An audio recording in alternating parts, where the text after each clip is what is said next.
Assalamualaikum warahmatullahi wabarakatuh. Selamat datang kembali di Rio Hotspot.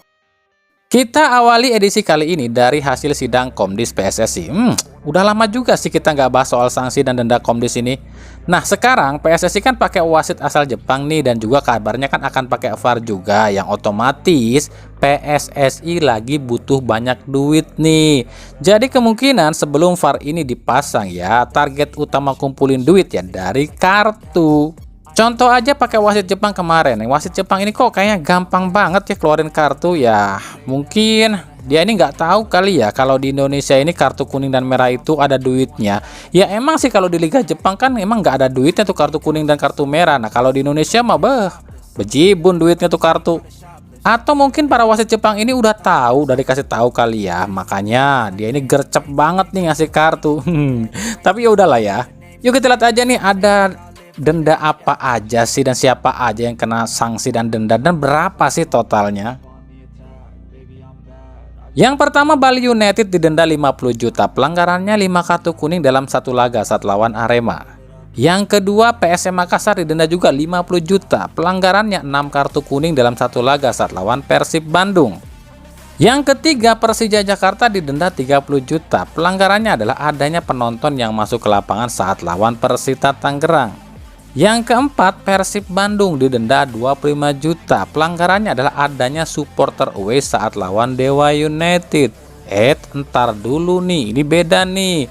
Biasanya kan kalau ada supporter away itu panpel tuan rumah kan kena denda. Kok panpel Dewa United nggak didenda sih? Kok bisa gitu ya? Yang kelima, PSIS Semarang didenda 25 juta. Pelanggarannya adalah keributan saat lawan PSS Sleman. Yang keenam, Arel Lucero dari Arema FC didenda 5 juta dan larangan tampil 4 kali. Pelanggarannya menyikut pemain Bali United dan dapat kartu merah langsung. Tar dulu, ini juga beda nih. Bukannya kartu merah langsung itu harganya 10 juta. Kok ini cuma 5 juta? Agak lain emang nih Komdis kita kalau ke Arema nih. Yang ketujuh, Persikabo didenda ya. Kita udah tahu lah, kemarin kita udah bahas dendanya Persikabo ini. Totalnya itu sekitar kalau nggak salah sekarang ya menjadi 140 jutaan dan dari 5 pelanggaran ya. Yang kedelapan, 3 supporter Persib dihukum larangan ke stadion selama 5 tahun. Ini Rizky Saputra, Dendi Hartono dan juga Aples. Itu tadi dari Liga 1 ya. Ya meskipun nggak rata dan nggak adil sih, tapi ya kita tahu lah kan emang Komdis kita kayak gitu. Aneh bin ajaib. Jadi total dari Liga 1 aja itu kurang lebih sekitar 325 juta rupiah. Lalu dari Liga 2, wah ini sih banyak banget nih. Kalau kita rekap semuanya kepanjangan juga. Kita singkat aja ya. Ada Persipura 25 juta, Persijap Jepara 25 juta, Persiraja Banda Aceh 5 juta, Sada Sumut 10 juta, PSKC Cimahi 35 juta, Persekat Tegal 10 juta, Persipapati 50 juta, dan PSCS Cilacap 12 juta 500. Jadi dari Liga 2 ini totalnya kurang lebih 172,5 juta rupiah. Nah, kalau di total dari Liga 1 dan 2 itu jumlahnya sekitar kurang lebih ya 497,5 juta rupiah alias setengah miliar. Lumayan ya, lumayan buat PSSI, tapi lumayan buat klub. Udahnya susah, tambah susah. Jadi wajar ya kalau klub-klub kita ini banyak yang bangkrut.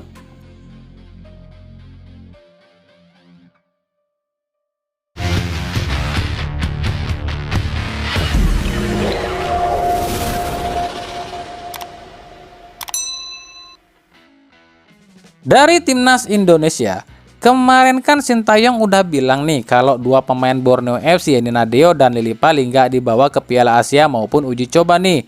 Dan ini rame loh. Tapi uniknya bos Borneo FC ini nggak ngamuk-ngamuk loh, nggak kayak biasanya. Kenapa ya? Apa udah sadar atau gimana nih? Tar dulu. Tapi tiba-tiba manajer Timnas Sumarji bilang kalau keputusan Sintayong yang nggak pakai 2 pemain ini tuh katanya sih direvisi, yang akhirnya 2 pemain ini tuh dibawa juga. Aduh, Wakanda. Pelatih bisa apa sih? Tetap kalah sama orang dalam, sama orang klub cuy. Giliran timnas melehoi, teriak STY out, STY out. Giliran pelatih pilih pemain, diintervensi. Licik nggak tuh? Makanya bener kalau kata Coach Justin, kalau timnas kita itu nggak akalan pernah maju selama orang-orang picik berkeliaran di timnas kita, di PSSI kita, di sepak bola kita. Giliran naturalisasi dibilangnya nggak lokal preds.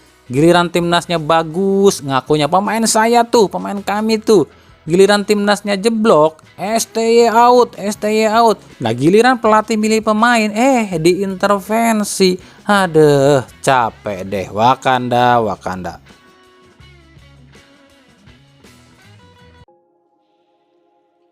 Kita lanjut ke berita klub. Kiper Persib asal Filipina, Kevin Rey Mendoza, merasa sangat terpukul dan merasa sangat sedih atas kekalahan Persib.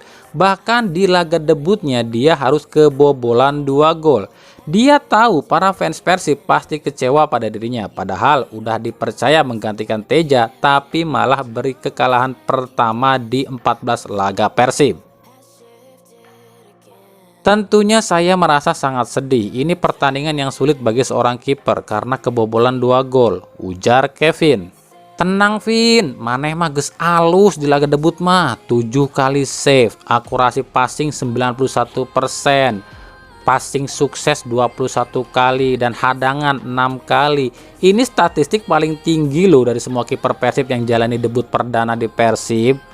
Kan kemarin kami udah bilang, mau sebagus apapun kiper, mau sebagus apapun para bek, kalau digempur terus ya pasti bobol juga. Masih untung cuma 2 gol yang bersarang ke gawang Persib dengan begitu banyaknya serangan dari Persik Kediri. Nah ujian sesungguhnya Kevin itu ada lawan Bali United, soalnya ini laga away.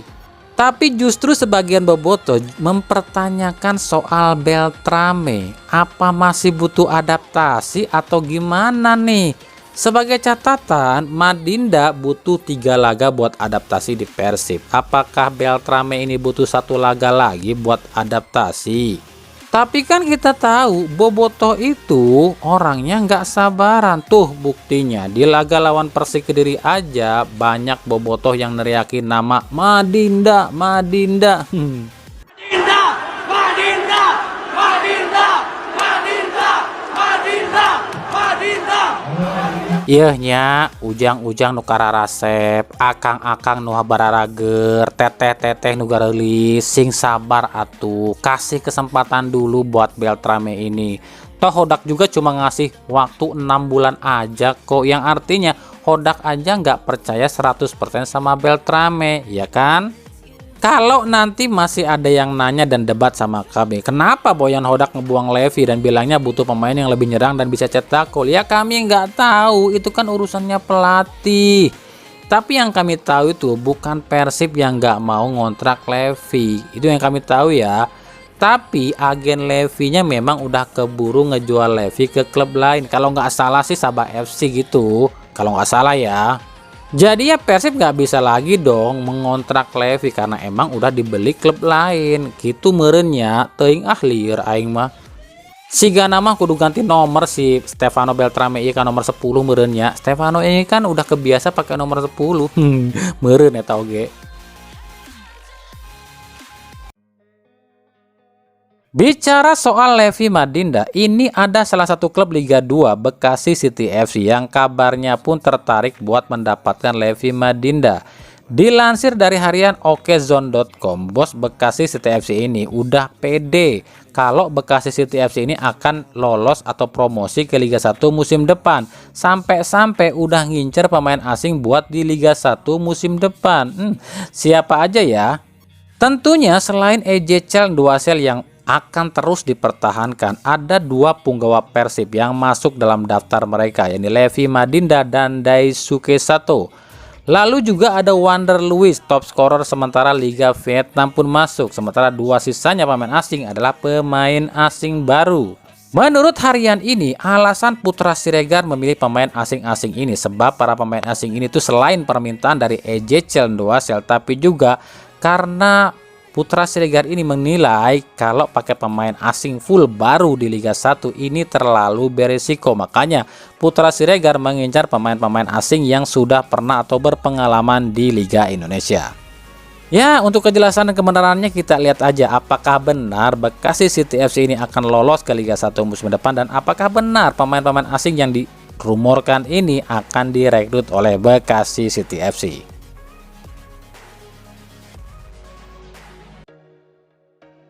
Dari Persikabo, Aji Santoso bisa dibilang orang paling beruntung di Liga 1. Kok gitu? Ya iyalah, coba kalau Aji Santoso ini melatih di klub besar dengan hasil minor yang didapat, apa nggak di demo tuh sama supporternya minta dipecat? Coba nih bayangkan, sejak didatangkan dari Persebaya, Aji ini udah jalani 14 laga dengan catatan cuma bisa raih 1 kemenangan aja, yakni lawan Rans.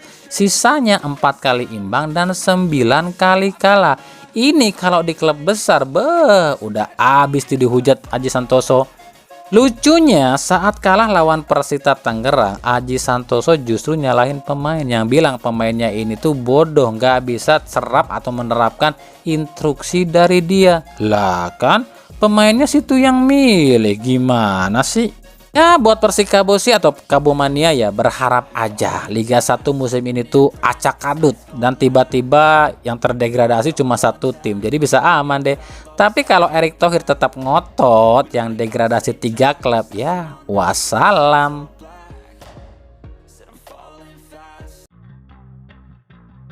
Dari Persija Jakarta, Thomas Doll keceplosan nih saat ditanya wartawan apakah benar Persija ini lagi kesulitan ekonomi dan nunggak gaji pemain. Sebab terlihat jelas nih pemain-pemain Persija ini tuh kayak ogah-ogahan mainnya. Apalagi yang namanya Simic, udah kayak apa aja di lapangan. Menurut Doll, dirinya nggak bisa bicarakan hal ini sebab bukan waktu yang tepat. Coach, apa benar Persija sedang alami kesulitan keuangan dan ada pemain yang ditunggak gajinya? Pertanyaan seorang wartawan. Ya begitu, maksud saya tidak begitu. Saya tidak bisa bicarakan hal ini saat ini. Saya hanya fokus ke pertandingan selanjutnya saja dan bagaimana tim ini bisa bangkit, ujar Thomas Doll. Hei, keceplosan ya coach. Nggak apa-apa, wong semua juga udah pada tahu kok. Santai aja coach. Makanya menurut sejumlah pengamat sepak bola, selama masalah Persija dengan Marco Simic ini belum kelar ya, Persija akan terus seperti ini. Sponsor baru datang, tapi duitnya justru buat nyicil hutang ke Marco Simic, yang akhirnya pemain lain nggak kebagian. Maaf, ini bukan kami loh yang bilang, tapi menurut sejumlah pengamat sepak bola termasuk ketum Jackmania Diki Sumarno pun mengatakan hal ini tuh di Twitternya. Ya menurut kami satu-satunya cara buat Persija yaitu dapat duit dari sponsor, ya bayarin aja tuh hutang ke Simic yang 20M. Ya mungkin kalau saat ini udah jadi 30M kali ya. Habis itu ya miskin dulu nggak apa-apa deh. Kan kedepannya juga Persija bisa bergerak lebih bebas. Lah kalau sekarang dapat duit dari sponsor misalnya 50 miliar nih ya, terus nyicil ke Simic seanunya dipakai sama bosnya, seanunya buat timnya, ya akan gitu-gitu terus. Entahlah.